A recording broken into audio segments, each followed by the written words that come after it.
Hey guys, म चाहिँ अहिले बिहान उठिसकेको छु। ओहो, मलाई एउटा कुराको याद आयो। दिदीले बिहान खेतमा 3 बजे जानुपर्छ भन्नुभएको थियो। अनि म उठेँ 4 बजे। बाहिर छतदेखि हेरेको त जोत्न लागेको रहेछन्। उता भने ट्र्याक्टरले जोति पुसाउन लाग्यो। म भने हेरेको हेरेँ। त्यसपछि म पनि के हेरेको हेरे गर्नु भनेर लागेँ खेततिर। गाइस, म पनि खेततिर पुगिसकेपछि लागेँ खन्नतिर। आजको रुपाईको बौसे भनेको मेरो दाइ र म थियौँ। त्यसपछि दाइ र म खन्नतिर लाग्यौँ।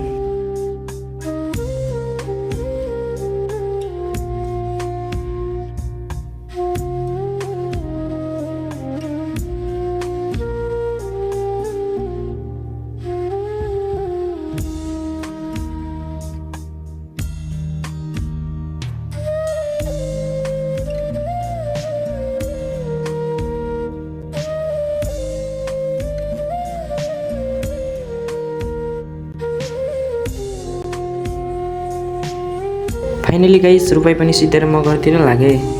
हिँड्दा हिँड्दा म पनि घर नजिकै आइपुगेँ। आजको भिडियो यति नै। अर्को भिडियोमा भेटौँ ल। By by guys.